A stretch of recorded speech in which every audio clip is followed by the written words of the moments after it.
Selamat siang dan selamat datang kepada para peserta webinar. Berhubung waktu sudah menunjukkan pukul 13.10, maka acara webinar pada siang hari ini kita buka saja ya teman-teman. Assalamualaikum warahmatullahi wabarakatuh. Shalom, Om Swastiastu, Namo Buddhaya, Salam Kebajikan. Dalam rangka memeriahkan lustrum ke-15 Fakultas Kedokteran Hewan Universitas Gadjah Mada, Veterinary Science Community mempersembahkan Veterinary English Class yang bertemakan Scientific Writing and Grammar Class dengan pembicara Bapak Imade Andi Arsana, STME, PhD. Perkenalkan kami berdua, yaitu saya Isna Mutiah dan rekan saya Baik Puji Rahayu akan memandu acara kita pada siang hari ini. Sebelum acara dimulai, alangkah lebih baiknya kita berdoa menurut kepercayaan dan keyakinan masing-masing agar acara webinar pada siang hari ini berjalan lancar tanpa halangan suatu apa. Berdoa, mulai.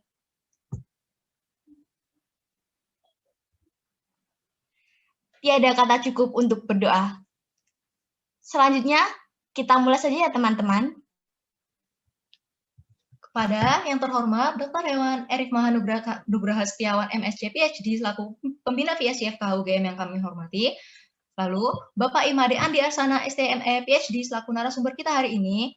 Dan kepada yang terhormat Mbak Felicia Paramita, selaku Ketua VSCF KUGM 2021, serta Mbak Regita Fauzia sebagai Ketua Panitia VTEC 2021. Dan tamu undangan, tak lupa lagi yang kami banggakan seluruh panitia juga peserta webinar yang telah hadir pada hari ini. Selanjutnya, kami selaku MC akan membacakan susunan acara pada siang hari ini. Yang pertama, sambutan Ketua Panitia. Yang kedua, sambutan Ketua VSG. Yang ketiga, sambutan Pembina VSG. Yang keempat, sambutan pembicara. Yang kelima, sesi tanya-jawab. Yang keenam, sesi foto bersama. Lalu dilanjut dengan kuis. Dan yang terakhir, penutupan. Sebelum acara dimulai, kami selaku moderator dari acara ini akan membacakan tata tertib dari webinar kita pada siang hari ini.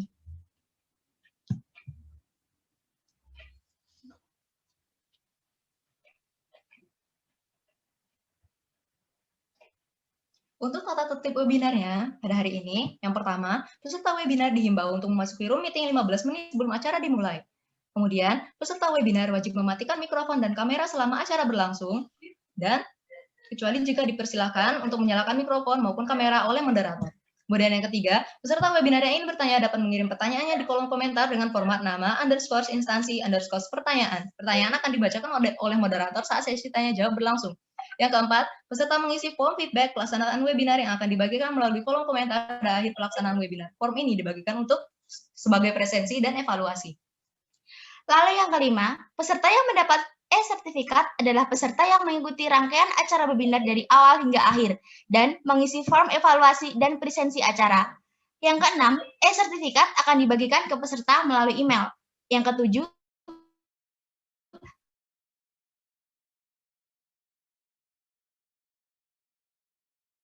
peserta diharapkan menghidupkan fitur kamera karena akan melakukan sesi foto bersama. Untuk itu, teman-teman dipersilakan segera mengisi presensi ya. Terima kasih.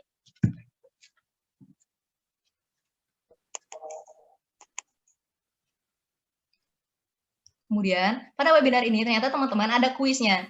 Nah, kuisnya itu ada ketentuannya, yaitu yang pertama, peserta mengaktifkan fitur raise hand sebelum menjawab pertanyaan. Kemudian yang kedua, peserta yang diperkenalkan menjawab pertanyaan merupakan peserta yang pertama kali mengaktifkan fitur raise hand. Yang ketiga, peserta mengikuti jalannya kuis dari awal hingga akhir. Kemudian pemenang kuis adalah yang menjawab paling tepat dan cepat. Kemudian keputusan pemenang oleh panitia tidak dapat diganggu-gugat.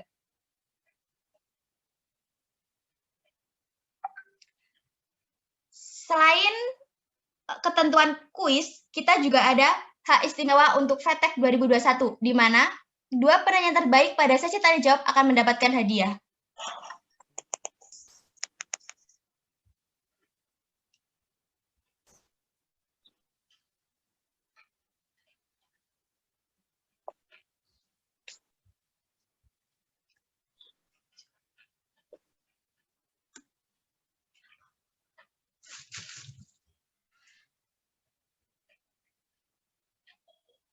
Langsung saja kita mulai acara pada siang hari ini, diawali dengan sambutan dari Ketua Panitia. Kepada Ketua Panitia VTEC 2021, Mbak Regita Fauzia Lucianti, dipersilahkan.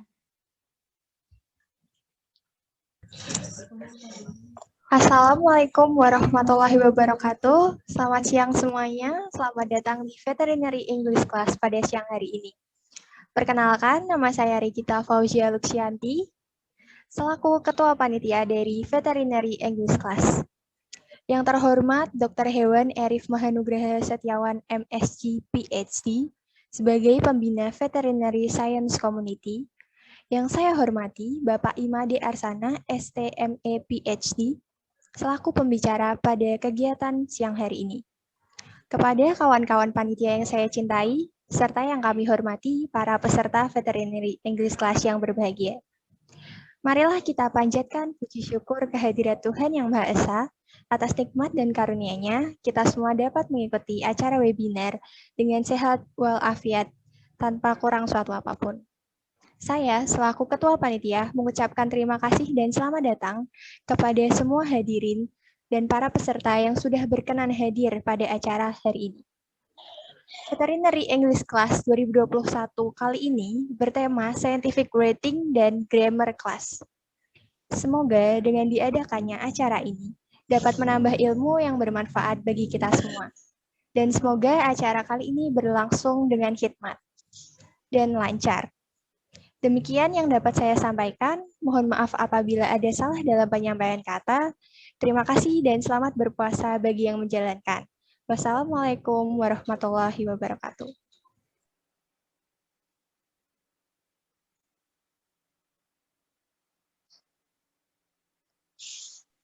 Terima kasih kepada Mbak Regita sebagai Ketua Panitia VT 2021 atas sambutannya. Kemudian yang kedua yaitu sambutan dari Ketua PSC pada Mbak Felicia Paramita. Kami persilahkan. Oke, apakah suara saya sudah masuk?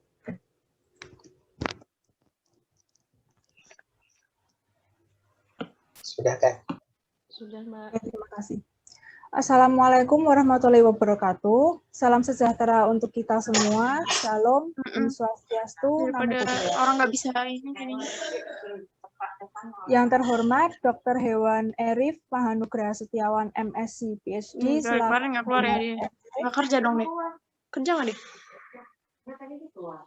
Yang saya hormati Bapak Imade Andi Arsana, STME, PhD, selaku pembicara pada webinar hari ini. Yang saya hormati Regita Fauzia Luxianti selaku Ketua VETEC 2021. Selamat siang teman-teman semua. Pertama-tama marilah kita mengucapkan puji syukur kepada Tuhan Yang Maha Esa atas segala berkat dan karunia-Nya sehingga kita bisa mengadakan webinar pada hari ini dengan keadaan sehat dan tanpa kurang apapun. Saya mengucapkan terima kasih sebesar-besarnya kepada panitia yang telah mempersiapkan acara ini dengan baik. Dan saya juga berterima kasih kepada peserta yang sangat antusias dan semangat mengikuti webinar pada hari ini. Acara VETEC pada tahun ini berbeda dengan tahun sebelumnya, yaitu dengan adanya kolaborasi dengan Cendekia Teknika dari Fakultas Teknik Universitas Gadjah Mada. Dengan rangkaian kegiatan yang pertama yaitu webinar Scientific Writing yang dilaksanakan pada hari ini, tanggal 24 April. Lalu ada webinar Tips and Trick TOEFL ITP tanggal 30 April, dan diakhiri dengan tes TOEFL pada tanggal 1-2 Mei 2021. Semoga dengan diadakannya acara ini dapat menambah wawasan kita bersama dan harapannya dapat berguna untuk masa yang mendatang. Sekian dua patah kata dari saya mewakili teman-teman dari panitia, mohon maaf apabila kami melakukan kesalahan. Terima kasih. Baik, terima kasih kepada Mbak Felicia Paramita atas sambutannya. Selanjutnya yaitu sambutan dari pembina PSC kepada Dr. Hewan Arif Mahanugraha Setiawan, MSc, PhD, dipersilakan. Baik, terima kasih Mbak Puji Isna. Bismillahirrahmanirrahim. Assalamualaikum warahmatullahi wabarakatuh. Alhamdulillah, siang ini kita bisa bertemu di acara Scientific Writing. Saya ucapkan terima kasih kepada panitia dan juga baik dari VSC maupun dari teknik tadi. Kemudian saya ucapkan terima kasih yang sebesar-besarnya juga kepada narasumber, Bapak Imade Andi Arsana, PhD, yang telah bersedia untuk mengisi atau menjadi narasumber pada kesempatan kalian. Perlu Anda ketahui, nanti mungkin juga akan disampaikan oleh moderator mengenai beliau, Bapak Imade Andi Arsana. Beliau merupakan narasumber yang sangat berkompeten dengan kegiatan scientific writing ini, terutama penulisan esai dan kemudian lomba-lomba menjadi juara di lomba-lomba kompetisi writing internasional. Jadi nanti kesempatan teman-teman semua, baik yang di UGM maupun di luar UGM, untuk mengikuti dan menyerap semua clue gitu ya yang sudah disampaikan, yang akan disampaikan nanti. Kemudian kalau memang ada yang kurang jelas, jangan malu-malu untuk bertanya, karena waktu beliau ini sangat sulit gitu ya, jadi sangat sibuk, sehingga nanti tolong dimanfaatkan sebaik-baiknya. Ya sambil ngantuk-ngantuk sedikit nggak apa-apa, tapi jangan sampai tidur gitu ya. Ya, jadi kita paham siang-siang puasa begitu, walaupun tidak boleh jadi alasan ya, tetapi secara fisiologis ini kita bicara masalah fisiologis, biasanya juga ada masa sempat lena, konsentrasi berkurang, tidak apa-apa. Yang penting semangat untuk tetap mengikuti kegiatan ini. Dan terakhir saya ucapkan selamat kepada peserta. Terima kasih atas kesempatan untuk bisa bergabung dengan kami di sini. Dan semoga acara ini bermanfaat. Sekali lagi kepada Bapak Imade Andi Arsana kami ucapkan terima kasih yang sebesar-besarnya, dan tetap semangat, jaga kesehatan, jangan lupa bahagia gitu ya. Belajar menulis tapi juga tetap harus bahagia, jangan sampai tertekan, apalagi depresi, itu kesalahan manajemen hati Anda. Oke, baik. Saya kira cukup untuk sambutan saya kali ini. Yang jelas kita harus mengikuti semua kegiatan pada siang hari ini sampai dengan selesai untuk mendapatkan manfaat yang maksimal. Terima kasih. Wassalamualaikum warahmatullahi wabarakatuh. Saya kembalikan kepada MC. Waalaikumsalam warahmatullahi wabarakatuh. Terima kasih kepada Dr. Arif. Selanjutnya kita menuju ke acara inti dari VTEC 2021 nih teman-teman. Tapi sebelum itu kita akan membicarakan CV dari pembicara kita pada siang hari ini, yaitu Pak Andi. Kepada PDD bisa minta tolong di share screen.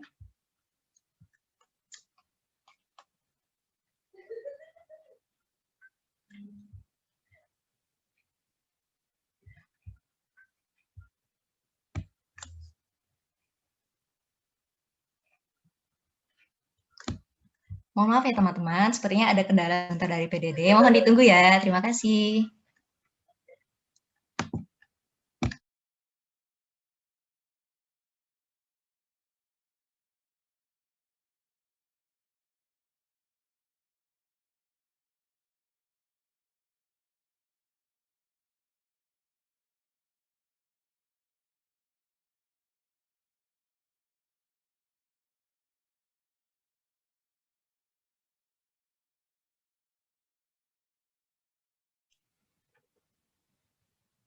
Sebelum kita menerima materi dari Bapak Andi, lebih baiknya kita mengenal Bapak Andi terlebih dahulu ya teman-teman. Beliau bernama Imade Andi Arsana, bertempat tanggal lahir di Tabanan 12 Mei 1978, beralamat di Bedomartani, Sleman, Yogyakarta. Beliau merupakan dosen teknik geodesi UGM dan Kepala Kantor Urusan Internasional UGM. Pada tahun 1990, beliau lulus dari SD 1 Tegaljadi, Tabanan, Bali. 1993 beliau telah menyelesaikan SMP di SMP 2 Marga, Tabanan, Bali. Pada tahun 1996 beliau telah menyelesaikan SMA di SMA 3 Denpasar di Denpasar, Bali.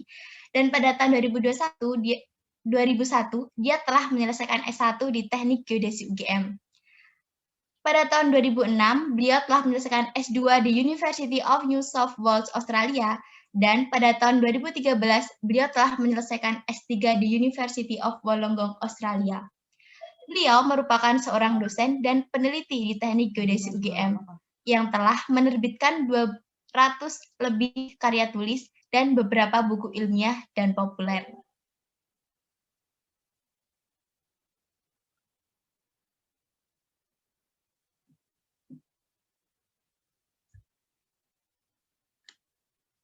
Pada PDD, untuk share screen-nya bisa di next.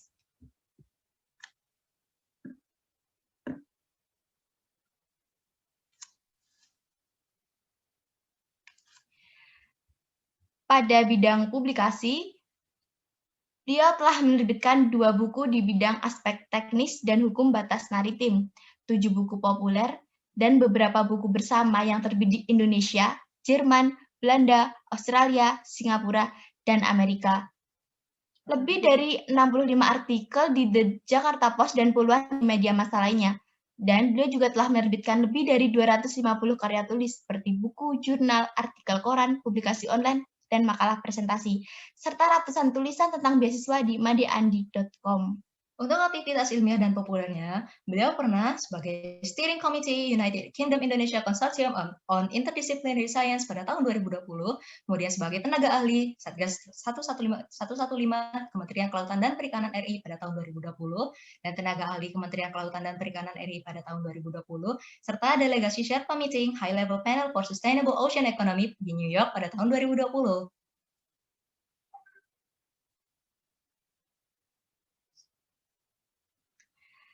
Untuk aktivitas organisasi sendiri, pada tahun 2014 sampai sekarang, beliau merupakan Kepala Kantor Urusan Internasional UGM. Dan pada tahun 2018 sampai sekarang, beliau merupakan perwakilan Indonesia untuk program ASEAN International Mobility for Students. Untuk penghargaan dan prestasinya, beliau pernah menjadi juara umum Olimpiade Karya Tulis Inovatif OKTI di Paris, Prancis pada tahun 2009, juga menjadi juara 1 lomba menulis solusi untuk Jakarta di Komunitas Masyarakat Indonesia di Belanda pada tahun 2012, juga pernah menjadi juara 1 lomba menulis Hari Pendidikan Nasional Indonesia di Australia pada tahun 2012, serta sebagai runner-up lomba IC dengan 600 peserta PPI Belanda BNI London pada tahun 2013. Keren banget ya pembicara kita pada hari ini, teman-teman. Jadi nggak sabar banget ya buat mulai mendengarkan materi dari beliau. Oleh karena itu, untuk selanjutnya kita menonton video talk dulu ya teman-teman dari Pak Made Andinya.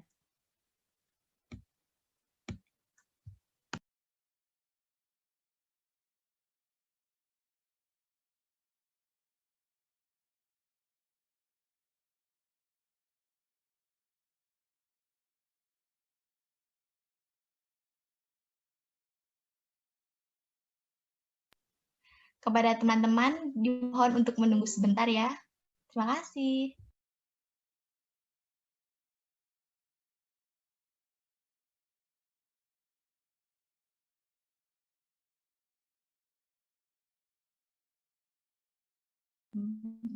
Mungkin untuk menunggu teman-teman bisa untuk mengisi presensi terlebih dahulu, karena presensi ini juga merupakan syarat untuk mendapat e-sertif. Terima kasih teman-teman.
Teman-teman, selama menunggu videonya diputar, kita tanya-tanya kabar nih sama teman-teman. Bisa dijawab di kolom komentar ya. Teman-teman gimana kabarnya hari ini? Puasanya lancar nggak nih teman-teman? Atau yang puasa, buat yang puasa ya, buat yang nggak puasa, silakan diketik di kolom komentar. Kalian bisa curhat-curhat juga selama kita menunggu videonya. Oke? Semuanya kan udah teman-teman.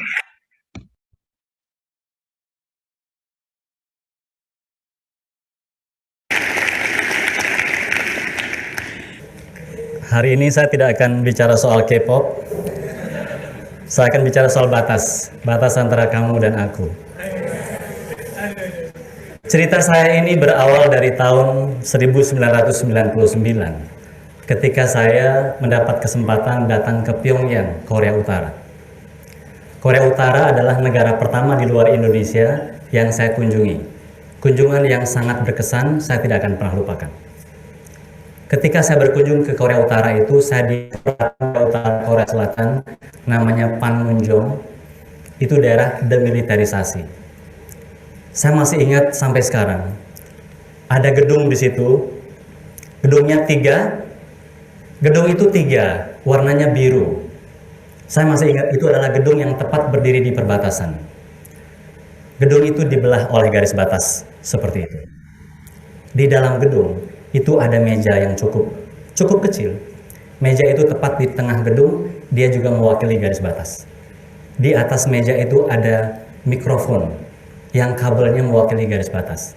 Disitulah terjadi perundingan antara Korea Utara dan Korea Selatan. Hanya di dalam gedung kita bisa melintas batas. Di luar gedung kita bisa saksikan pemandangan seperti ini, pasukan yang dengan senjata lengkap seakan-akan siap menghabisi siapa saja yang akan melintas batas di luar gedung itu. Kita juga menyaksikan pemandangan yang cukup menarik. Ada orang yang sebenarnya etnisnya sama, rasnya sama, tapi mereka terpisah dan berlawanan karena politik. Pengalaman saya di Korea Utara itu ternyata menjadi fondasi yang sangat kuat bagi kehidupan akademik saya hingga hari ini. Seperti halnya hukum daya tarik semesta, saya tidak jauh-jauh dari perbatasan. Tahun 2003, Bapak Ibu sekalian teman-teman, saya dikirim ke Atambua, ke perbatasan antara Timor Leste dan Indonesia. Kenapa saya ingat betul ini? Karena waktu itu saya masih dosen muda di UGM, dan waktu itu saya baru saja ulang tahun, saya dikirim di hari ulang tahun saya, dan yang paling penting, saya baru saja menikah belum sebulan.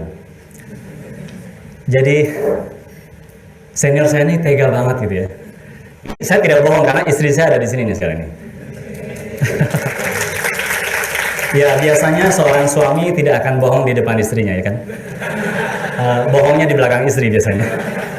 Tapi bukan itu maksudnya.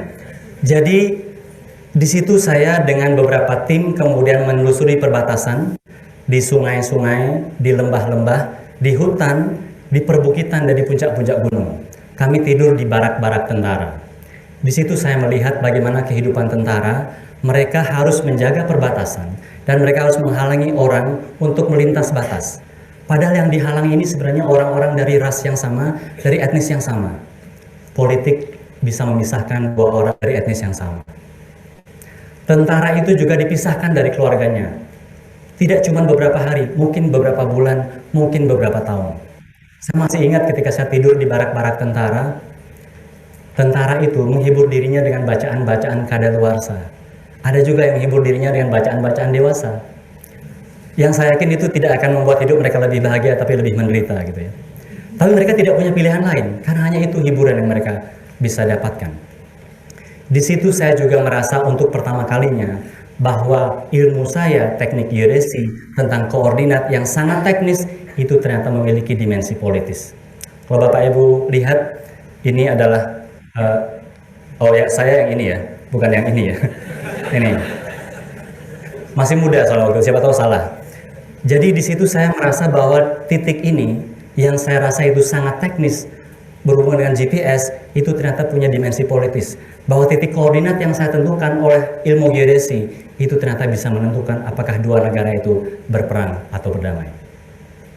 Tekad itu kemudian membuat saya berpikir saya harus belajar ilmu perbatasan secara lebih serius.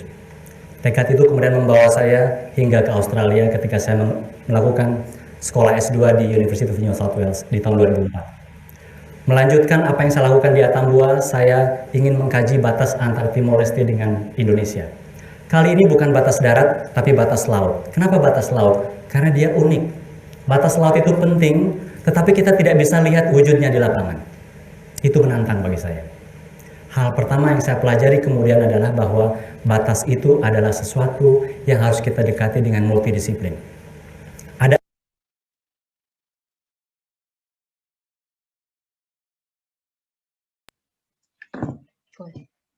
Keren banget ya teman-teman, padahal baru video loh. Dan gini kita akan dapat materi langsung dari Bapak Andi. Nah, mesti teman-teman udah nggak sabar kan? Lah, oleh karena itu, karena Pak Andi juga sudah bergabung kepada kita pada siang hari ini, kepada Bapak Imade Andi Arsana, STME PhD, waktu dan tempat kami persilahkan. Baik, terima kasih. Selamat siang semuanya. Selamat siang, Pak. Matur nuwun panitia, terima kasih sekali sudah mengundang saya. Rasanya senang sekali bisa bergabung dengan teman-teman di di siang ini. Sabtu biasanya kita memilih untuk tidur lebih lama gitu ya, bangunnya lebih siang. Jadi kalau gaya gravitasi itu berpusat di tempat tidur biasanya kalau hari Sabtu. Barang siapa yang bisa melawan gaya gravitasi di hari Sabtu itu, saya bayangkan jadi orang sukses di masa depan. Amin.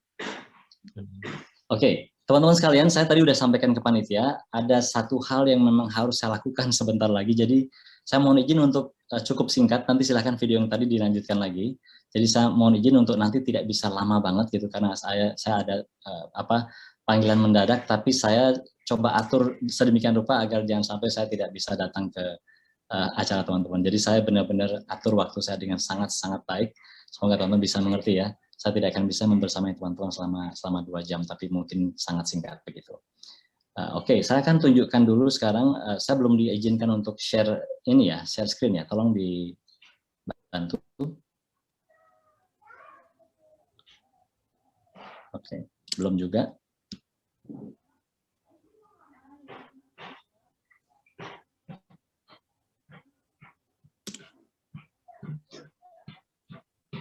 Belum juga.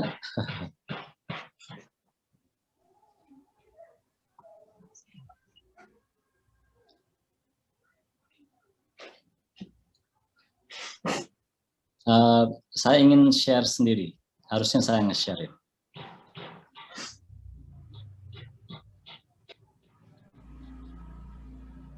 Tolong diizinkan saya untuk nge-share ya. Bisa nggak? Bisa ya.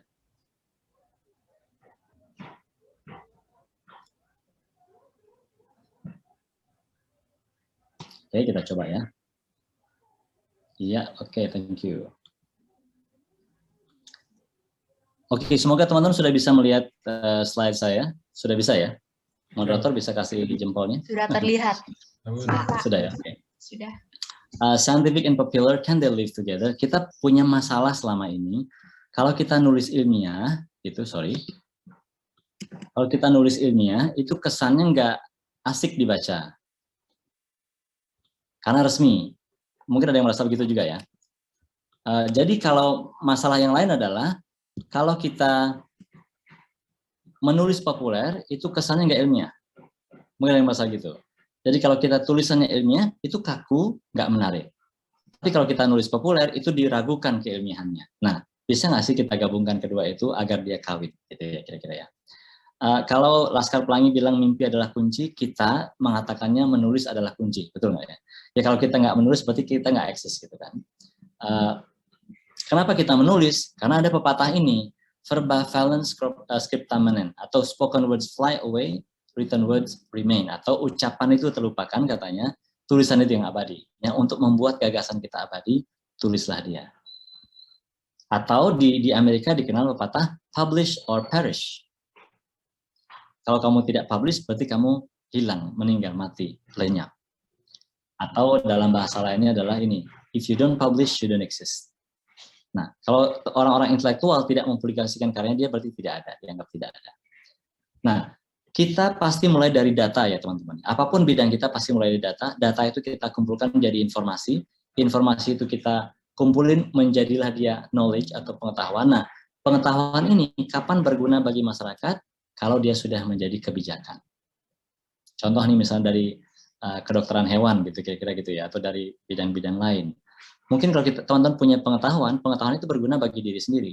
Tapi kapan dia berguna bagi masyarakat? Kalau dia sudah menjadi aturan main. Karena aturan main itu yang diikuti masyarakat.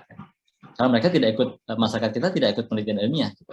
Nah, bagaimana agar pengetahuan kita itu menjadi aturan main? Maka dia harus ditulis sehingga dia dikenal oleh orang yang membuat kebijakan.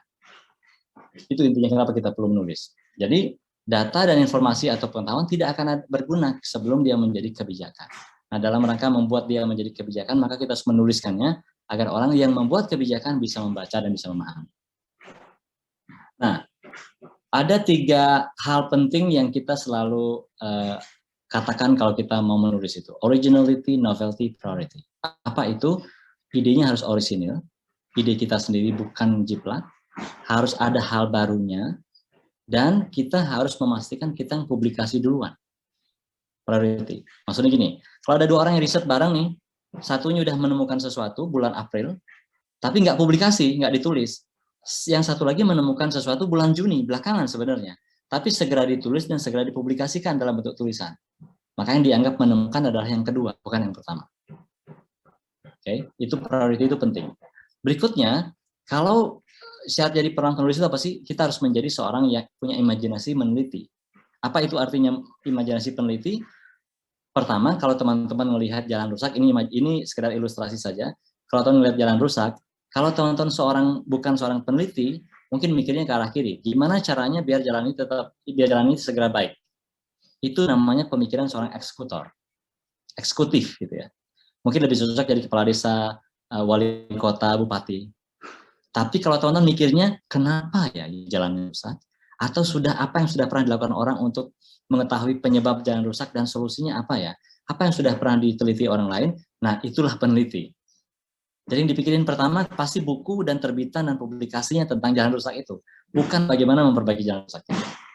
Karena dia ingin melakukan sesuatu on top of apa yang sudah dilakukan orang lain dalam bentuk penelitian. Oke, semoga teman-teman bisa paham ini. Nah, kalau untuk melakukan penelitian berarti kita harus mengajukan proposal dulu kalau begitu. Saya bayangkan, saya akan sampaikan dengan cara sederhana gimana cara membuat proposal yang baik, gitu ya, yang efektif. Katakan tugas kita adalah meneliti botol ini. Jadi yang pertama kali kita pikirin berarti adakah orang yang lain yang sudah meneliti botol ini, pasti gitu kan. Lalu apa temuan mereka? Maka kalimat proposal kita menjadi seperti ini. Pertama ini, ada banyak orang yang sudah melakukan penelitian terhadap atau pengamatan terhadap botol ini. Yang sudah melihat dari atas mengatakan botol itu seperti lingkaran kecil, lingkaran besar. Betul ya? Botol kalau lihat dari atas kan lingkaran kecil tutupnya sama lingkaran besar ini. Oke. Anu 2019. Berarti kita membaca hasil pengamatannya si Anu 2019.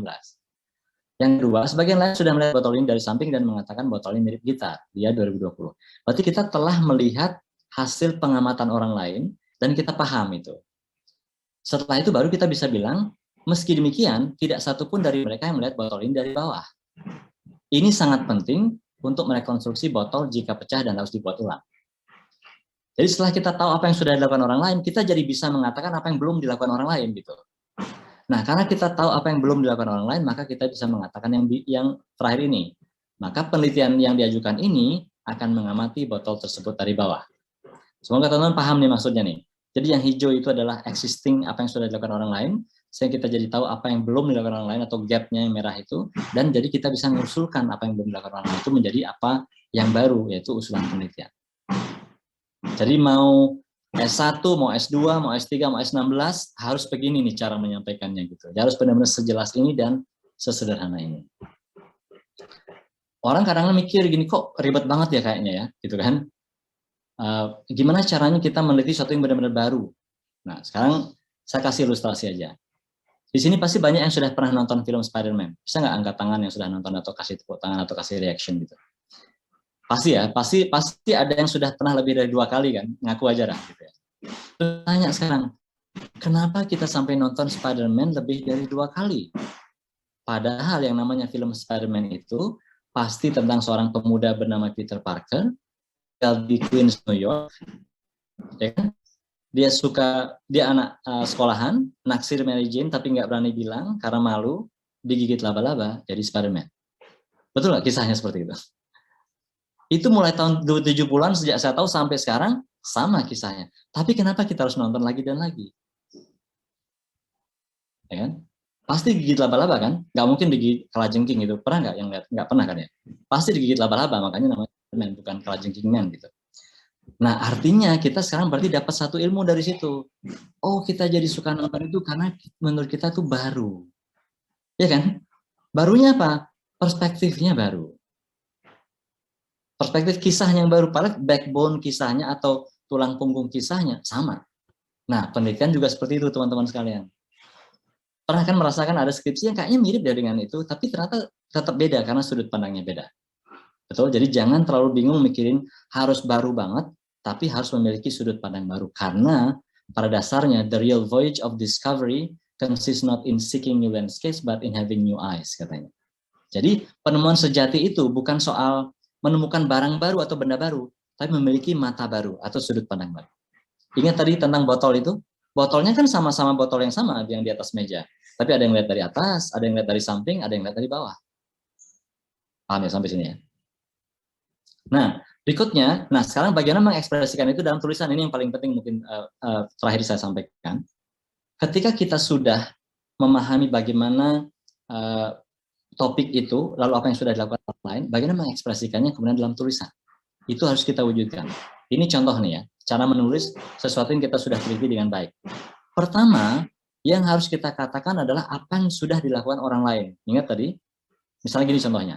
Detrimental effects of bla bla bla bla bla bla have been well known. Itu adalah salah satu ciri bagaimana kita mengetahui bahwa sudah ada penelitian sebelumnya yang benar-benar terbukti. Have been well known, itu tandanya. Karena itu, kita juga bisa mengatakan apa yang belum dilakukan. Makanya kalimat awalnya adalah, however, gitu. The mechanism of bla bla bla bla bla bla is not well established. Satunya kita mengatakan have been well known, satunya kita katakan is not well established ya. Jadi belum ada atau belum dilakukan. Paham sampai situ ya? Baru kemudian kita bisa mengatakan kalimat yang ketiga yaitu, so the new mechanism of bla bla bla bla bla bla is proposed in this paper. Lihat yang dikata kuncinya nih. Satunya menggunakan kata kunci have been well known, berarti penelitian sebelumnya. Is not well established, itu berarti apa yang belum dilakukan orang.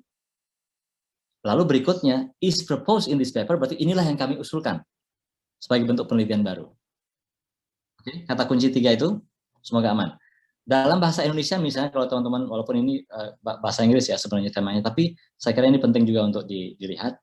Berbagai penelitian telah membuktikan. Nah, itu biasanya kalimat begitu tuh biasanya di awal ketika kita menunjukkan apa yang sudah dilakukan orang lain. Bla bla bla bla bla bla gitu kan. Kalimat kedua, meski demikian belum ada analisis komprehensif tentang bla bla bla bla bla. Oke, sampai sini ya.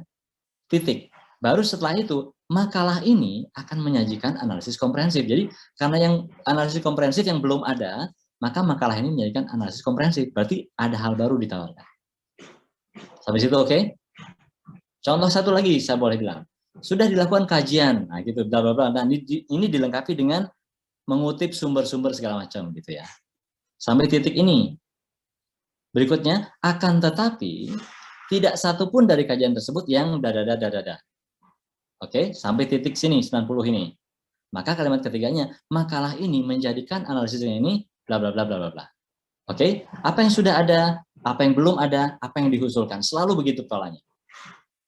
Jadi dengan membaca 3 kalimat ini aja, si pembaca sudah tahu apa yang terjadi, gitu, apa yang kita usulkan dan segala macam. Oke. Nah, yang berikutnya adalah kita harus sadar bahwa pembaca kita itu adalah orang awam. Jadi cara menulisnya pun harus menggunakan bahasa-bahasa yang orang lain tuh mengerti, bukan hanya di bidang kita. Makanya Einstein bilang gini, kalau kamu nggak bisa menjelaskan sesuatu kecil kepada anak umur 6 tahun, maka artinya kamu juga nggak ngerti. Mungkin ini terlalu ekstrim ya, tapi saya setuju dengan Einstein ini. Kalau kita nggak bisa jelasin sesuatu itu pada anak kecil, jangan-jangan sebenarnya kita juga nggak ngerti gitu. Karena kita belum bisa menemukan bahasa sederhana untuk menjelaskan itu. Oke. Nah, sekarang tips menulis pertama. Teman-teman ini kalau melihat ini, teman-teman merasakan ini di kota mana? Coba dilihat. Sore sekitar pukul 3:30 jalanan mulai ramai. Anak-anak sekolah nampak penat mengendarai motornya. Mereka baru pulang dari sekolah. Sementara itu pedagang kaki lima mulai berkemas di trotoar yang sebentar lagi jadi lapak mereka. 1-2 ibu-ibu pekerja nampak mengantri untuk membeli tahu goreng atau pisang molen untuk dijadikan oleh-oleh. Di kota mana? Coba saya lihat di chat, mungkin ada yang jawab ya. Jogja, Bekasi, Jogja. Wah. Oke, saya kasih tahu sekarang teman-teman sekalian. Ini adalah di Ho Chi Minh City. Nah, jadi tujuan saya menulis ini adalah untuk mengatakan Ho Chi Minh City itu mirip dengan kota di Indonesia. Berarti saya berhasil apa tidak? Berhasil loh. Baca kita tidak harus dikasih tahu Ho Chi Minh City itu mirip banget dengan Jogja. Nggak harus dikasih tahu gitu. Kita berikan intelektualitas mereka bekerja dengan deskripsi kita sehingga mereka jadi menyimpulkan sendiri. Oke? Yang berikutnya, kita tahu bahwa pikiran kita itu selalu kacau, ya nggak sih? Ada nggak sih yang bangun pagi langsung terstruktur gini di pikirannya? Pendahuluan, data, pengantar, nggak ada gitu kan? Pikiran kita pasti kacau gitu. Nah, karena pikiran kita pasti kacau, tulislah kekacauan itu di kertas, tulis semua dulu, jangan usah mikirin urutannya. Setelah kita tulis, baru kita hubung-hubungkan, kasih urutannya mana. Paham maksudnya kan? Baru setelah itu kita bisa bikin struktur gitu. Mana yang paragraf 1, mana yang paragraf 2, dan seterusnya. Oke, dari random jadi struktur. Berikutnya apa? Ininya lagi, tipsnya menulis. Menggunakan analogi. Saya pakai, ini mungkin nanti aja saya ceritakan yang ini, saya akan pindah ke sini aja. Ibu saya bertanya misalnya, apa itu quick count? Ada yang tahu apa itu quick count? Mungkin ada yang jawab, hitung cepat Pak, gitu ya. Ya betul, quick count adalah hitung cepat karena because tak pernah never.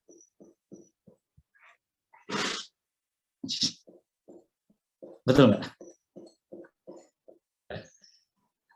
Quick count adalah perhitungan cepat karena because tak pernah never, gitu kan? Jadi kita sebenarnya tidak pernah menjawab pertanyaan. Kita cuma menerjemahkan aja ini. Apa itu quick count? Hitung cepat. Nah, itu kan bukan. Nah, ketika ibu saya nanya apa itu quick count, saya tidak mungkin mengatakan yang ribet-ribet. Ibu saya cuma lulus SD. Saya bilang gini, Bu, ibu kan tugasnya bikin sayur tuh kalau di kampung di Bali. Gimana caranya ibu tahu sayur itu enak? Kira-kira apa jawaban ibu saya? Cicipin, masih gitu kan? Pasti gitu kan, dia cicipin. Nah, terus tapi kan tempatnya gede itu Bu, wadah sayurnya gede banget. Gimana caranya supaya tahu di seluruh tempat itu sayurnya enak? Pasti ibu saya akan begini, ya cicipin di sudut sini ambil dikit, sudut situ ambil dikit, sudut sana ambil dikit, dicicipin semua biar kita tahu semuanya enak. That is quick count, betul nggak? Betul kan? Distribusi, statistik. Itu namanya analogi, oke? Okay? Asosiasi ada lagi, selain analogi ada asosiasi. Asosiasi mengaitkan tulisan kita dengan bidang terkenal saat itu. Mohon maaf, ini saya mencoba mencari gambarnya Mbak Inul yang agak syariah, tapi nggak ketemu. Tolong diterima dulu ini. Ini adalah dulu goyang Inul itu terkenal sekali di zamannya, sampai ada orang ahli fisika UI menulis seperti ini. Belajar teori chaos lewat goyang Inul. Jadi teori chaos adalah gerakan yang sangat random. Dia andaikan itu dengan goyang Inul gitu. Dengan sesuatu yang terkenal di zaman itu. Dia nulis di Kompas, bayangkan. Bayangkan 20 tahun setelahnya saya masih ingat.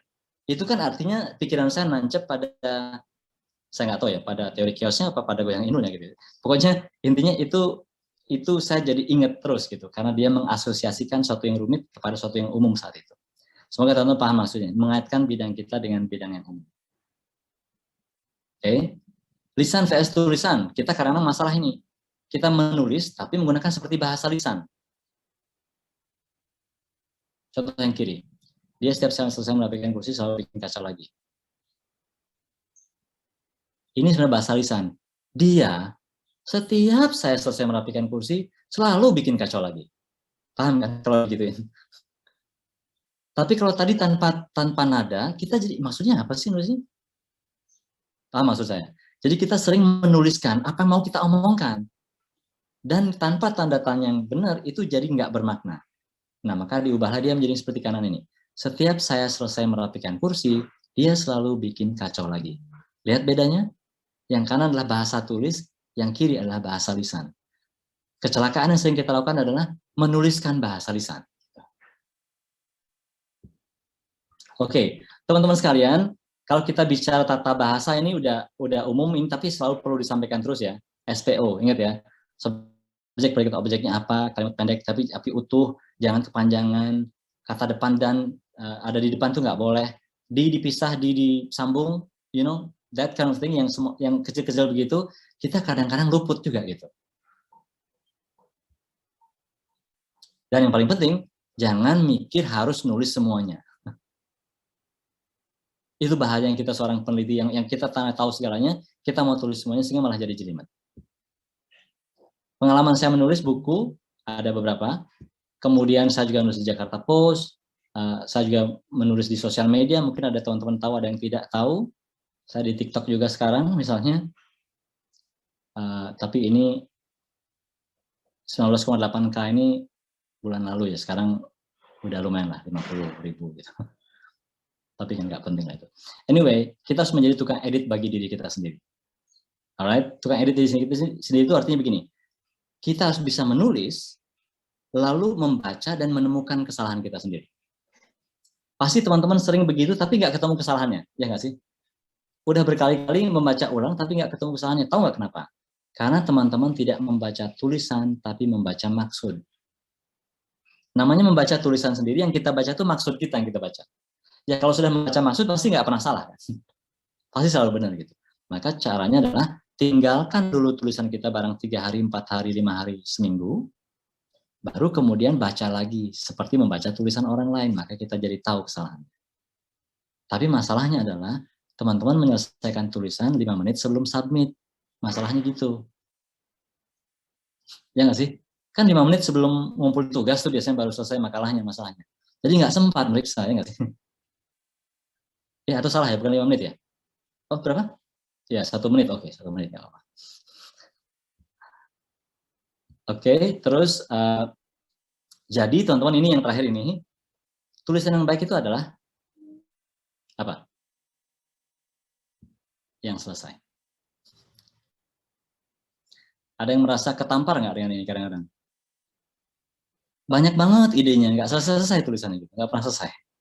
Dan jangan lupa yang terpublikasikan.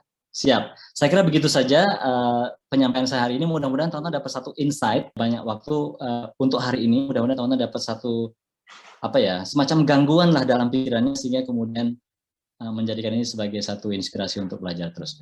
Begitu dulu. Matur nuwun sangat. Terima kasih, selamat siang. Oke, terima kasih banget pada Pak Andi karena telah menyampaikan materinya. Keren banget materinya, Pak. Jadi kita bisa tahu Ho Chi Minh City itu mirip Jogja ya, Pak ya? Iya, betul. Saya mohon maaf banget ini kepada teman-teman karena saya harus ada di ruang sebelah ya, sorry banget. Tapi kalau teman masih on, nanti kalau ada pertanyaan lewat panitia, saya janji pasti akan saya jawab apapun itu pertanyaannya. Bila perlu nanti saya bikin video, saya akan kasih ke panitia, gitu ya. Bisa minta Baik Pak Andi, sebelum Bapak meninggalkan room, bisa kita foto bersama untuk dokumentasi. Oke, untuk teman-teman, karena Pak Andi juga mempunyai kesibukan lain, kita lakukan foto bersama terlebih dahulu ya teman-teman. Yuk teman-teman on cam terlebih dahulu.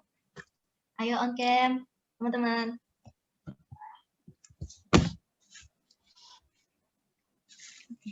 Kita tolong kepada PDD untuk men-screenshot ya foto barengnya.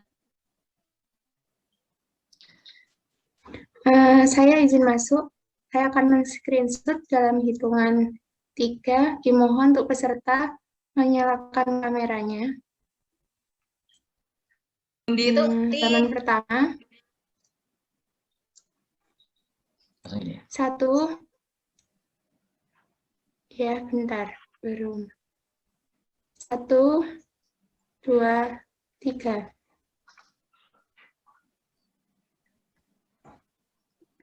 Halaman kedua. Ayo teman-teman berikan gaya terbaik kalian, oke? Ya. Jangan dulu ya teman-teman. Kita nggak tahu kita ada di page yang mana. 1, 2, 3.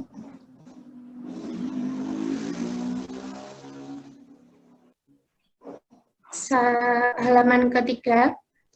1, 2, 3. Halaman keempat. 1, 2, 3. Ya, saya kembalikan kepada MC. Saya mohon izin untuk pamit dulu ya teman-teman ya. Ya, Terima kasih Pak semua. Andi karena telah menyempatkan Oke, waktunya semuanya. di sana. Terima kasih Pak Pak. Andi. Thank you.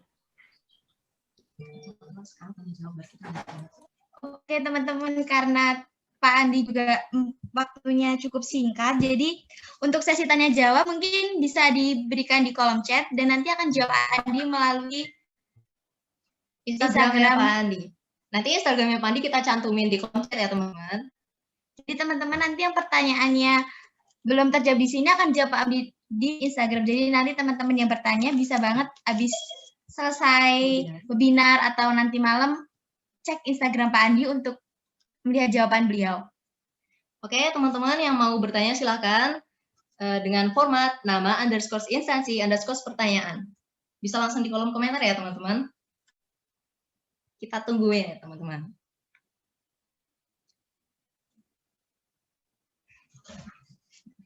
Kita komentarin dulu sih dari udah.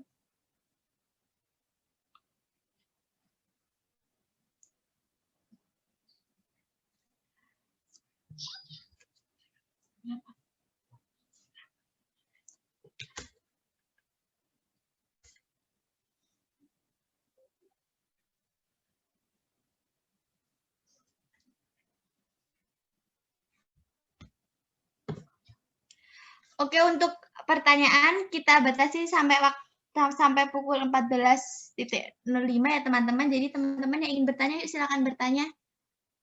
Jangan khawatir teman-teman, pertanyaan nanti pasti akan dijawab sama dokter sama Pak Andi.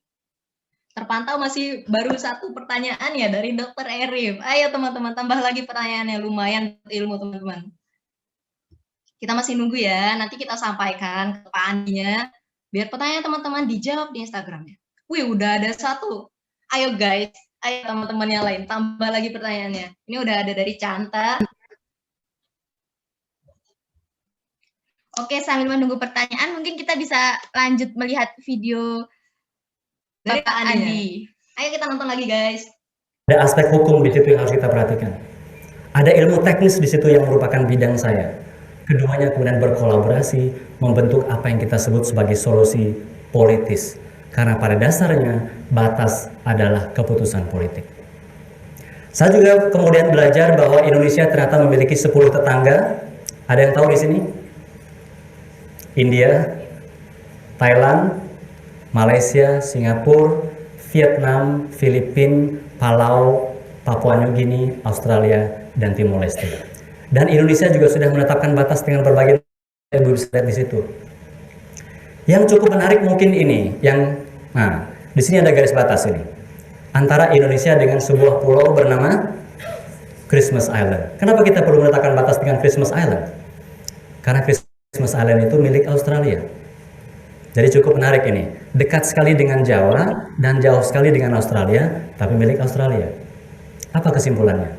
Dekat belum tentu memiliki. Betul, anak muda perlu paham ini. Atau juga mungkin kalau yang ingin berkesimpulan lebih positif, antara Christmas Island dengan Australia kan LDR ya. Jadi jauh pun bisa tetap memiliki kalau saling pengertian. Gitu. Tapi kalau kita bicara soal batas, teman-teman sekalian, mungkin negara yang paling kita ingat adalah Malaysia, betul nggak? Sengketa batas itu pasti identik dengan Malaysia. Kita ini bangsa serumpun, tapi nggak selalu rukun. Setiap kali ada kasus perbatasan dengan Malaysia, pasti kita meneriakkan lagi apa yang diteriakkan oleh Bung Karno zaman dulu, ganyang Malaysia, betul? Walaupun anak-anak muda sekarang menambahi dengan selamatkan Siti Nurhaliza. Nah, yang tertawa ini sebenarnya agak senior karena anak-anak muda sekarang nggak tahu Siti Nurhaliza siapa. Ini jebakan umur nih ya, nggak tahu ya kalian. Tapi ini membuat kita kemudian merasa bahwa seakan-akan ancaman itu memang datangnya dari Malaysia, padahal ancaman juga datang dari Timor Leste.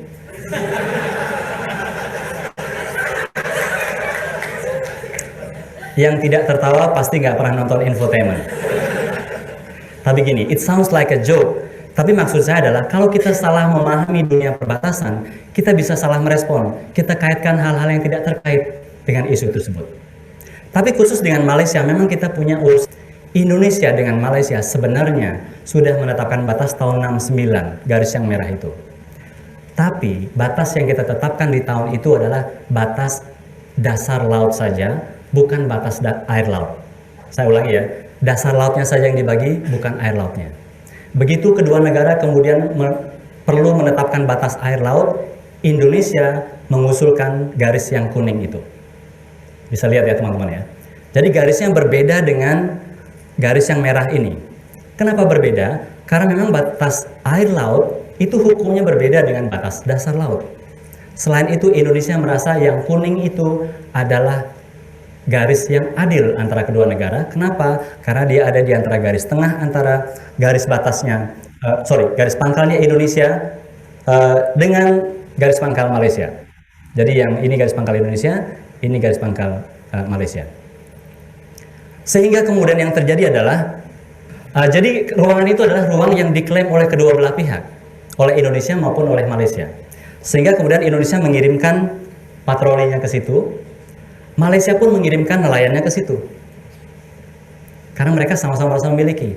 Karena patroli Indonesia bertugas dengan sangat baik, maka inginlah itu ditangkap lalu dibawa ke pelabuhan Belawan. Tapi apa yang terjadi kemudian? Ada 3 helikopter Malaysia datang, menangkap dan menghentikan. Dia menangkap karena itu adalah kapal Malaysia yang beroperasi di air yang diklaim oleh Malaysia. Tapi yang keren adalah petugas kita cuek aja dia, tetap digiring ke pelabuhan Belawan. Kemudian helikopter berusaha mengejar, tapi kemudian berubah pikiran terus mereka pulang. Kita kasih tepuk tangan buat patroli kita dulu.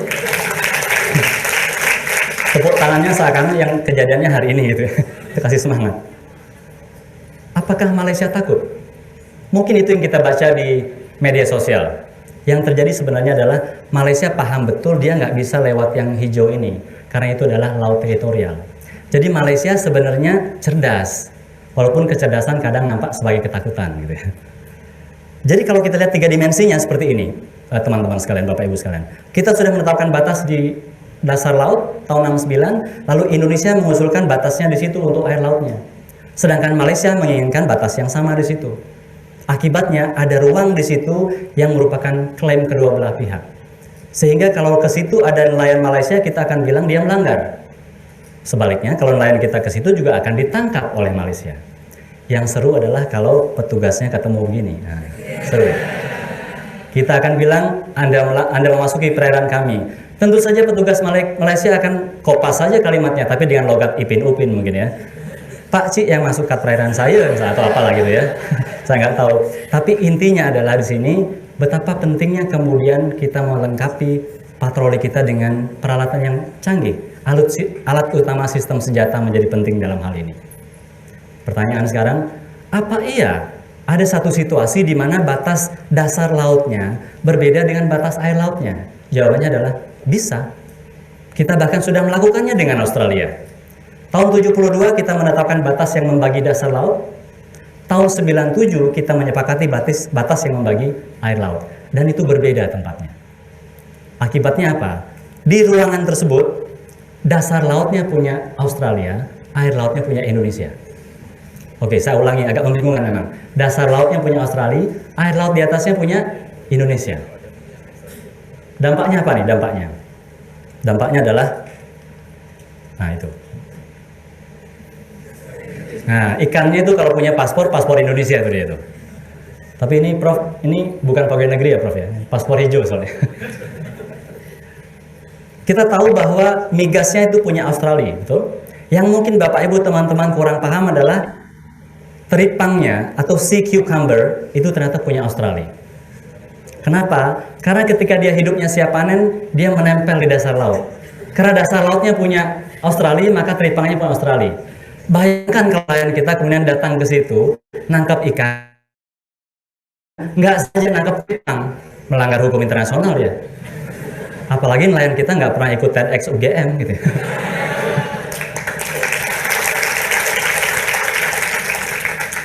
Intinya adalah semua cerita tentang perbatasan itu akhirnya membuat saya berpikir batas itu identik dengan sengketa, dengan kekacauan. Sampai akhirnya tahun 2010 saya diundang ke Monaco untuk bicara soal perbatasan. Hari pertama saya dikasih pizza. Orang Jogja dikasih pizza sekali-sekali senang. Begitu hari 2 dikasih pizza juga, Pak. Perut saya mulai protes. Hari ketiga saya mengambil keputusan tepat. Saya tanya kepada panitia, di mana ada makanan terenak di dunia di sini. Nasi maksudnya. Kemudian saya ditunjukkan bahwa di situ ada restoran yang merah itu. Saya cek dengan Google Maps, ternyata jalan kaki hanya 7 menit. Tanpa pikir panjang, saya pun jalan ke situ. Makan makanan paling enak di dunia, nasi. Dan tidak terjadi apa-apa, tidak ada yang tanya saya dari mana segala macam. Besoknya saya baru sadar bahwa itu ternyata sudah ada di Prancis. Jadi jalan kaki 7 menit itu membuat saya berpindah dari satu negara ke negara yang lain. Itu memberikan insight baru pada saya tentang perbatasan. Hal ini juga terjadi di tahun 2013 ketika saya datang ke perbatasan Swiss dan Prancis. Di situ ada sebuah restoran yang tepat di perbatasan. Saya masuk restoran, saya tidak melihat ada pasukan, tidak melihat ada orang bersenjata, sangat nyaman, sangat tenang. Saya tanya kepada mbak kasirnya, saya deketin, "Mbak, perbatasannya di mana?" Dia bilang, "Sir, you are standing on the garis batas at the moment." Ternyata kasir itu di garis batas. Maka begitu saya lihat ke belakang, ternyata betul ada 2 bendera, Prancis sama Swiss. Begitu saya habis order, mbaknya tanya, "Bapak mau duduk di Prancis apa di Swiss?" Ini kalau kata anak zaman now tuh epic banget gitu. Luar biasa. Nah, itu kemudian menimbulkan satu pemahaman pada saya bahwa betul rupanya apa yang dikatakan oleh Kenichi Omai yang mengatakan we live in a borderless world. Batas itu nggak penting lagi. Batas itu tidak relevan lagi dengan adanya dunia yang cair saat ini. Saya percaya hal itu dalam waktu yang cukup lama sampai kemudian saya dihadapkan pada satu kasus mungkin paling hot di muka bumi ini, kasus sengketa teritori Laut Cina Selatan. Di Laut Cina Selatan itu ada pulau-pulau yang tidak jelas kepemilikannya, ada ruang laut yang tidak jelas batasnya, sehingga kemudian terjadi klaim-mengklaim dan tuduh-menuduh satu sama lain. Ada negara yang mengklaim pulau, ada negara lain yang mengklaim pulau yang sudah diklaim oleh negara lain, ada negara yang mereklamasi pulau yang mungkin bukan miliknya. Ada negara yang menangkap ikan di satu kawasan yang mungkin. Maka apa yang tentram dan damai sekarang kelihatan ini akhirnya menjadi silang sengkarut sengketa hingga hari ini. Laut Selatan, teman sekalian, itu hanya satu saja dari sengketa perbatasan yang kita lihat di dunia ini. Kita tahu misalnya di ASEAN ada Thailand dan Kamboja belum selesai urusannya. Kita juga tahu ada Nicaragua, Costa Rica di Eropa yang juga belum selesai urusannya. Israel dan Palestina juga adalah persoalan perbatasan dalam beberapa hal. Tiongkok dan India pun belum selesai. Rupanya benar apa yang Robert Frost katakan dalam puisinya Mending Wall. Good friends, good neighbors. Pertetanggaan yang baik itu akan mungkin terjadi jika dan hanya jika ada batas yang baik. Dengan adanya batas yang jelas dan tegas antar dua pihak, maka akan jelas ada kewajiban dan jelas ada hak di antara keduanya. Sebaliknya kalau tidak jelas hubungannya atau perbatasannya, ini seperti hubungan dua orang yang tanpa status gitu ya. Jadi karena kita nggak tahu mana yang boleh, mana yang tidak boleh, sehingga masalah mengancam. Jadi menurut saya, batas itu penting. Batas itu harus ada, tapi batas yang kita inginkan adalah batas yang mendukung interaksi, bukan batas yang memisahkan satu sama lain. Cerita ini kemudian membawa saya ke titik awal. Hampir 2 dekade, batas masih ada. Tembok masih berdiri dengan tegas, tetapi interaksi kini sudah berbeda.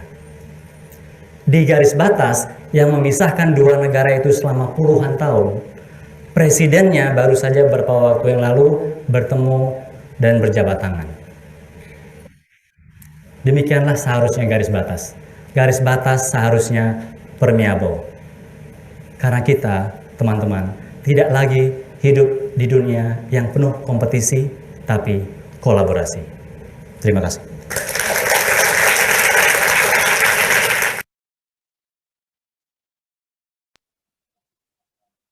Oke, teman-teman. Keren banget ya videonya, teman-teman. Dan kepada teman-teman yang udah bertanya di kolom komentar, terima kasih banyak. Pada dokter juga yang udah bertanya, terima kasih banyak. Sekarang karena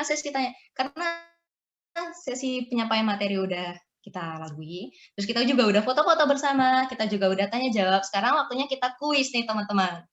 Ayo teman-teman. Dari awal kita udah bilang kan karena kuisnya berhadiah. Jadi ayo kita join ke kuisnya dulu. Pada PDD bisa share screen, minta tolong. Terima kasih.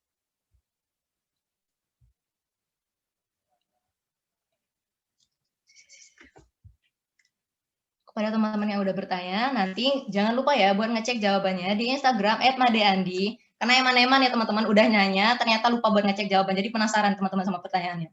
Dari jawaban pertanyaannya. Oke, jangan lupa ya. Nanti diketik lagi kok di kolom chat Instagram dari Pak Madenya, itu @madeandi di Instagram.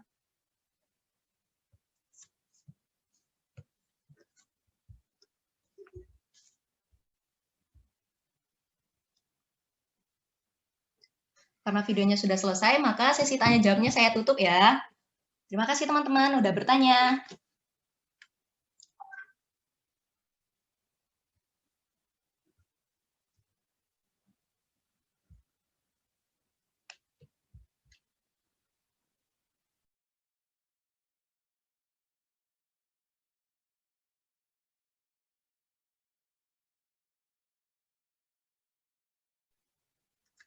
Oke, teman-teman, jangan pada meninggalkan room terlebih dahulu ya, karena kan masih ada kuis. Nah, untuk kuisnya sebentar ya, ditunggu dulu karena masih dalam persiapan. Untuk link kuis nanti akan di-share di kolom komentar. Oh, sudah teman-teman. Udah nongol ternyata teman-teman. Ya, join kuisnya. Untuk ketentuan nama, untuk join kuisnya yaitu nama _ instansi. Ayo teman-teman join, kita tungguin teman-teman, kita pantau. Ternyata udah ada 3 orang. Untuk kuisnya dijawab dengan benar ya teman-teman, karena kita akan mendapatkan hadiah dari kuis ini. Siapa yang tercepat dan menjawab dengan benar, nanti bisa dapat hadiah guys. Masih terpantau baru ada 3 orang. Ayo join teman-teman, segera join. Ada Shinta, ada Sulis, ada Roy. Oke. Untuk linknya sudah ada di kolom chat ya teman-teman. Ayo join teman-teman, kita tungguin. Masih ada 3 orang. Ayo teman-teman. Buka linknya joinmyquiz.com. Wow, sudah ada 5 orang. 6, ada Okta. 7. 9. Ingat format nama ya teman-teman sebelum join, yaitu nama _ instansi teman-teman. Jangan lupa, format namanya jangan lupa. Biar kita nggak bingung nanti. Ini yang menang siapa? Namanya nggak jelas, tiba-tiba yang menang ada Pamungkas. Udah mulai rame, ada 16. Ayo. Dari 100-an peserta, baru 19 terpantau. 21. Ayo teman-teman, semakin banyak semakin bagus. Makin ramai kita ramaikan pertempuran kuis ini, teman-teman.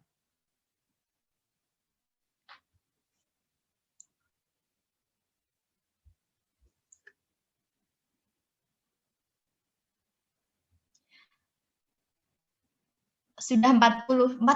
Ayo teman-teman yang belum join segera join ya teman-teman. Masih ditunggu. Yuk. Jadi cara mainnya itu ya teman-teman, nanti pertanyaannya itu akan muncul di layar Zoom-nya teman-teman ya. Terus teman-teman di HP-nya teman-teman itu cuma jawabannya. Jadi pertanyaannya itu ada di layar Zoom. Jadi teman-teman di HP itu tinggal jawab. Cuma jawabannya aja. Jadi jangan lupa buat ngelihat pertanyaan di layar Zoom-nya ya. Oke. Udah ada 51, mantap. Sudah setengah. Bisa kalau yang di satu device yang pakai laptop bisa di split screen aja. Sebelahnya buat ngelihat pertanyaan di Zoom, sebelahnya buat ngejawab. Oke, teman-teman? 54 orang. Mungkin kita bisa tunggu sampai berapa orang, Puts? Atau sampai pukul berapa? Tinggal bentar lagi. Makanya cepetan ramein ya, teman-teman. Kita tungguin. 56.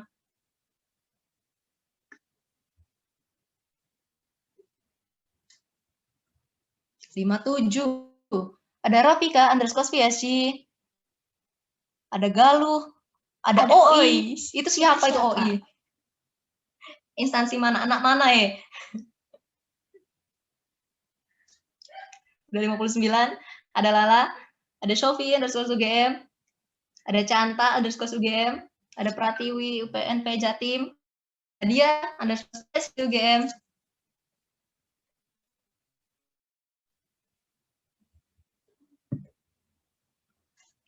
Kita tungguin lagi ya teman-teman yang belum join. Masih ada tinggal 40-an orang yang belum masuk. Untuk pemenang nanti, yang 3 besar harap di SS ya teman-teman, di screenshot. Oh iya, Ada yang bertanya, jawabannya dikirim kemana? Nanti kalau linknya sudah dibuka, dibukanya di HP, di joinmyquiz.com dan di enter game kodenya 3456417. Nanti itu kayak real time quiz gitu. Nanti jadi langsung dijawab gitu. Ada waktunya, tinggal jawab. Waktu habis jawab lagi pertanyaan selanjutnya, begitu ya. Kalau yang masih bingung mekanismenya bisa ditanyakan di kolom komentar. Udah ada 65 orang. Ini sih Cory Bowling siapa? Ada Rachelin. Oh, nggak bisa turun. Kita mulainya pukul 14.25 ya, teman-teman. Tinggal 4 menit lagi. Ayo, 100 yuk, bisa yuk. 100 yuk, bisa yuk, teman-teman.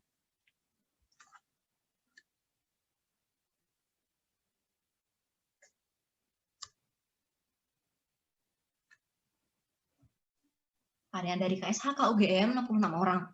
66 orang, tinggal berapa ya? 30-an.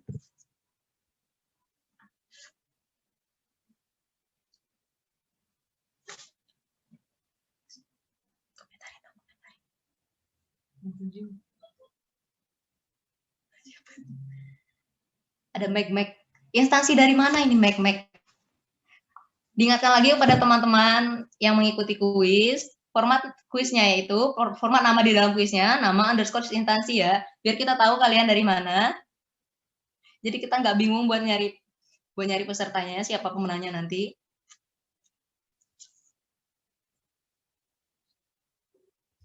Oke, untuk yang tadi menanyakan link YouTube akan di-share nanti ketika setelah kuis ya teman-teman. Jadi yang nanyain link YouTube dan yang membutuhkan link YouTube jangan keluar dari room terlebih dahulu. Kita main kuis dulu. Siapa tahu kita menang dan dapat hadiah. Oke? Yang mana peserta kita nggak boleh ikut ya. Ya teman-teman, ditunggu sampai 14.25 ya. Namanya harus sesuai format ya. Ingat, nama underscore instansi. Nanti yang namanya nggak sesuai format, kalau menang dianggap gagal, teman-teman. Ayo guys, yang nggak sesuai format terancam gagal. Ingat formatnya nama underscore instansi.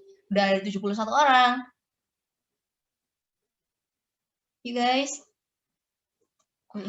Oh iya teman-teman, buat yang belum presensi ataupun ngisi from Eva, tolong segera mengisi ya. Mungkin dari PDD bisa mengirim linknya lagi agar teman-teman yang belum mengisi bisa segera mengisi.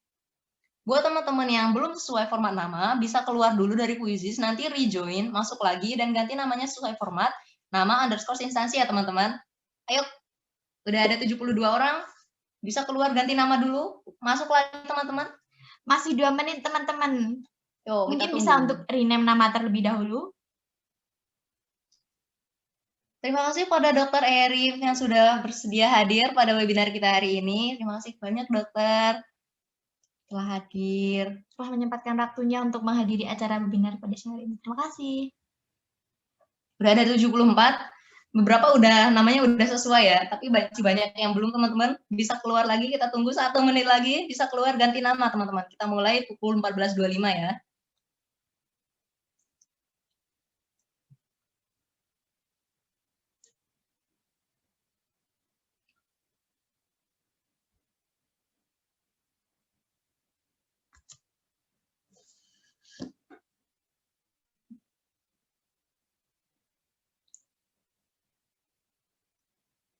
Tinggal 1 menit lagi nih teman-teman dan kita akan main kuisnya.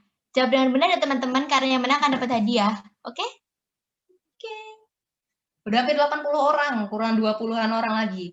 Cukupin 100 ya teman-teman, kurang dari 1 menit bisa nih, bisa. Yuk bisa yuk teman-teman, bisa yuk.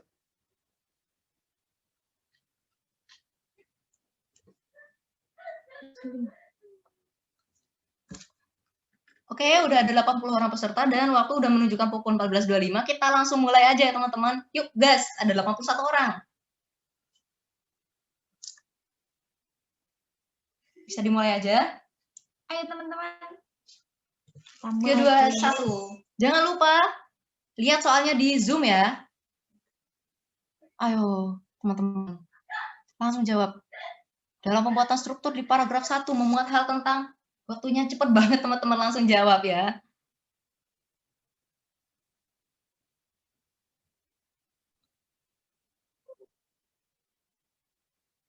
Mungkin bisa dinyalain musiknya biar makin seru.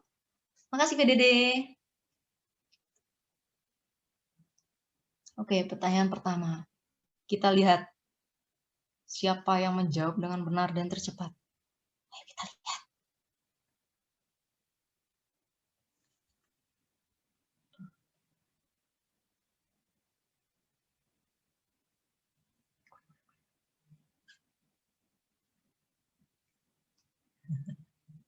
Sebentar ya teman-teman. Karena dari kuisisnya masih iklan.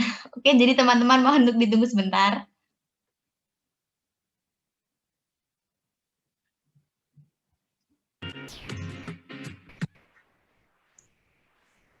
세상이 멈춰서 아무런 예고도 없이 몸은 기다림을 몰라서 눈치 없이 와버렸어 자꾸 기지워진 거리 여기 남아져 있는 나 혼자 가는 시간이 미안해 말도 없이 오늘도 비가 내릴 것 같아 금방 젖어버린 난 아직 숨 멈추질 않아 저 먹구름보다 빨리 달려가 그럼 될 줄 알았는데 나 겨우 사람인가 봐 몹시 아프네 세상이란 놈이 지갑기 덕분에 눌러보는 먼지 쌓인 배갑기 넘어진 채 청하는 엇박자의 춤 겨울이 오면 내 시가 더 뜨거운 숨 그렇지 보이지 않아 출구가 있긴 한겹발이 되지 않아 teman-teman udah ada yang selesai belum? Yang udah selesai bisa komen-komen di chat, bisa lapor-lapor di chat buat yang udah selesai dan review gimana soalnya. Susah atau enggak, teman-teman?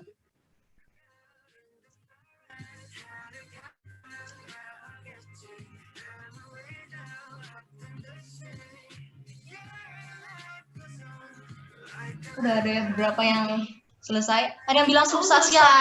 Susah katanya, nggak nyimak kamu yang nggak nyimak webinarnya yang bilang susah. Ayo teman-teman yang lain.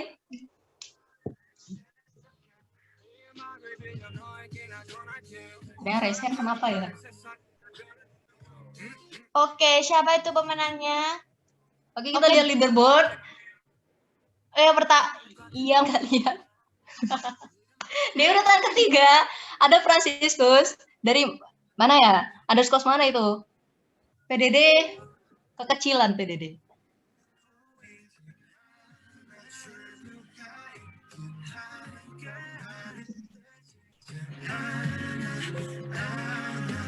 Oke, leaderboardnya itu di posisi ketiga ada Franciscus dari UGM. Di peserta kedua ada Wulan.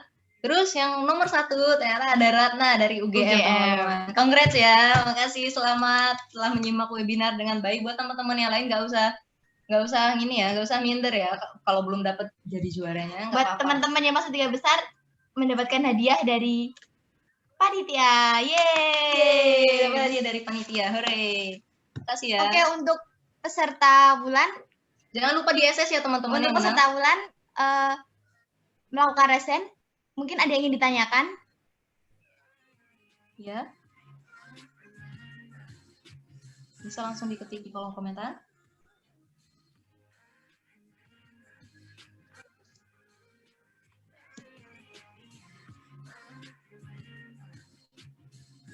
Kepencet kali ya? Oh iya, mungkin kepencet ya. Oke. Ya, selamat buat teman-teman.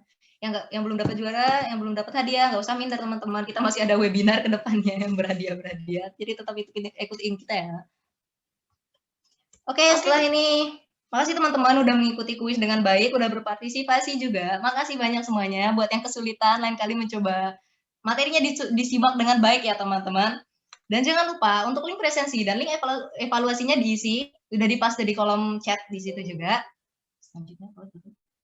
Nah, untuk itu ini memasuki sesi di penghujung acara, kita foto bersama lagi ya teman-teman. Kita foto-foto lagi, teman-teman, karena tadi banyak yang belum on cam ternyata. Dan tadi foto di tengah-tengah karena Pak Andi terburu-buru. Oke, jadi sekarang kita off cam semua. Ayo teman-teman, kita on cam ya.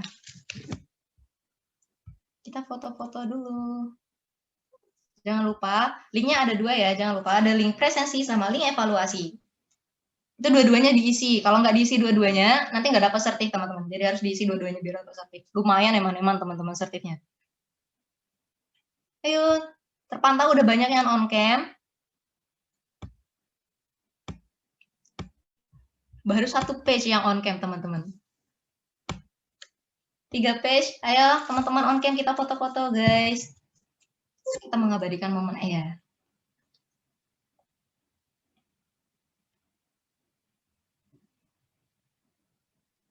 Oke, teman-teman, ternyata ada ralat buat link YouTube sama link TikTok dari Pak Andi tidak jadi di-share di sini karena akan di-share di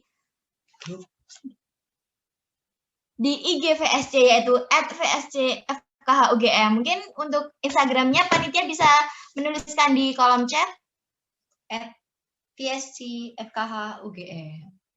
Selain itu, untuk jawaban dari pertanyaan, ternyata juga ada perubahan, tidak jadi dijawab di Instagram Pak Andi, tapi akan dijawab di Instagram VSC_FKHUGM. Jadi nanti untuk link TikTok, YouTube akan dijawab di IG VSC, dan untuk jawaban dari pertanyaan juga akan dijawab di IG VSC. Maaf ya teman-teman karena ralatnya. Oke, IG-nya sudah diketikkan di kolom komentar ya teman-teman. Jangan lupa nanti dicek biar nggak penasaran sama jawabannya teman-teman. Oke, ternyata udah banyak yang on-cam. Udah banyak yang on-cam. Di page 2 ternyata masih buram hitam, teman-teman. Ini ada kendala semua ya. Ayo. 1 page sudah full. Oke. Kita foto aja kali ya?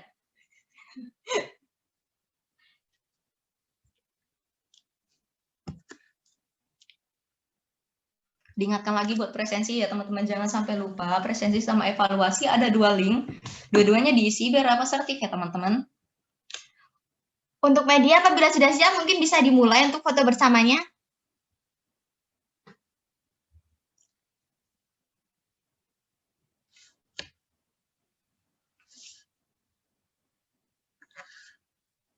Untuk link presensi dan evaluasi bisa minta tolong kepada panitia untuk dikirim biar teman-teman nggak capek nge-scroll ke atas. Dikirim ulang di kolom komentar ya teman-teman. Makasih.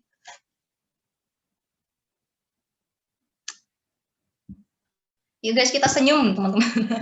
Halo teman-teman, ini aku mulai SS ya. Lembar pertama, ya senyum.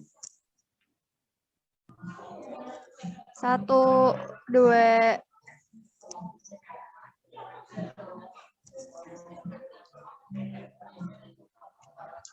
Ayo teman-teman semua bergaya. Lembar kedua ya. 1, Jangan dimatiin dulu ya kameranya. Lembar ketiga ya. Oke, yang terakhir lembar keempat. Oke, udah semua ya teman-teman. Terima kasih. Terima kasih teman-teman yang ingin meng-on-kan kamera, silahkan. Yang ingin meng-off-kan kamera juga dipersilahkan. Oke. Sebelumnya selamat kepada teman-teman lagi yang sudah menjawab pertanyaan dengan benar. Selamat. Senang kan ya teman-teman? Oke. Dengan gini kita makasih ya di kolom komentar. Terima kasih banyak. Kita sudah benar-benar mencapai di penghujung acara nih teman-teman. Jangan lupa ya diingatkan lagi untuk mengisi presensi dan eval ya teman-teman, karena jika ingin mendapatkan itu harus mengisi presensi. Jangan sampai sudah mengikuti webinar dari awal sampai akhir lupa untuk mengisi presensi, oke? Presensinya di paste lagi, minta tolong kepada panitia biar teman-temannya semua dapat sertif. Eman-eman gak dapat sertif, lumayan banget sertifnya. Juga diingatkan lagi nanti untuk mengecek IG VSC FKH UGM untuk pertanyaan, untuk jawaban dari pertanyaan yang telah teman-teman tanyakan, dan juga untuk link YouTube yang nanti akan dibagikan, oke?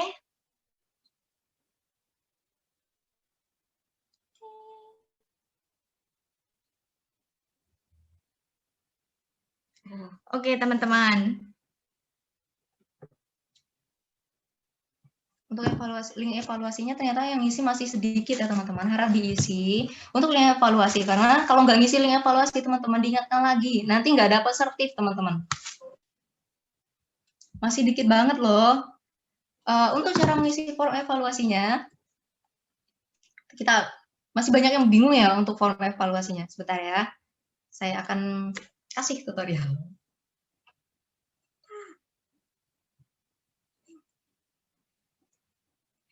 Sebentar ya teman-teman, mohon ditunggu terlebih dahulu. Terima kasih.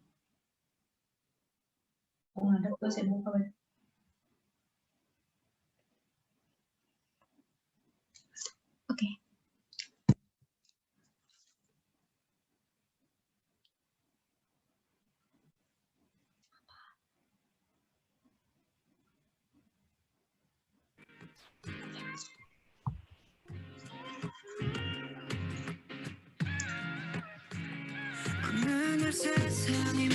Oke, untuk mengisi link evaluasi sama presensi, mungkin bisa langsung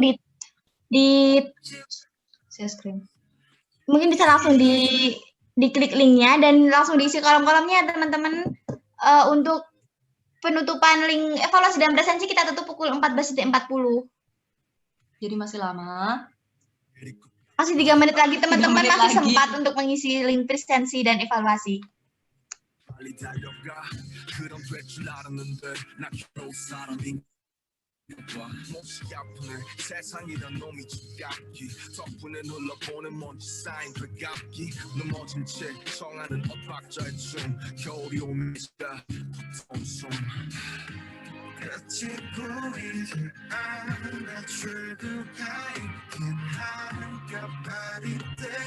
Tunggu ya. Jadi sampai 14.40 teman-teman. Kita tungguin. Masih banyak belum loh. Langsung buka linknya aja ya. Terus nanti diisi evaluasinya. Terima kasih.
Oke teman-teman, tinggal 1 menit lagi buat yang belum mengisi link evaluasi dan presensi itu segera mengisi ya. Terima kasih.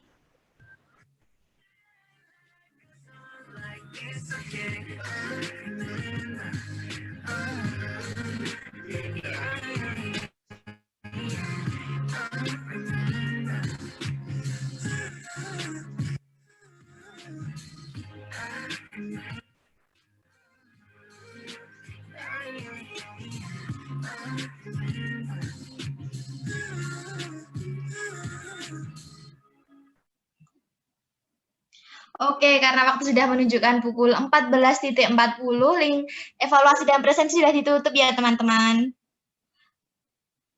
Kita sudah benar-benar mencapai di penghujung acara. Buat teman-teman yang udah hadir, terima kasih banyak. Buat panitianya, terima kasih udah bersedia berpartisipasi di acara webinar kita siang hari ini. Dari jam 1 siang sampai sekarang, makasih teman-teman. Sehingga webinarnya berjalan lancar ya, makasih banyak. Aku, Puji Rahayu dan Isna Mutia mewakili segenap panitia meminta maaf kalau ada kesalahan kata baik yang disengaja maupun tidak. Sekian dari kami. Sampai jumpa di webinar VT selanjutnya. Jaga kesehatan ya teman-teman. Assalamualaikum warahmatullahi wabarakatuh. Selamat sore teman-teman. Yang puasa semangat puasa ya. Sampai jumpa di webinar kita selanjutnya. Bye-bye. Teman-teman yang ingin live room dipersilahkan. Terima kasih. Terima kasih teman-teman.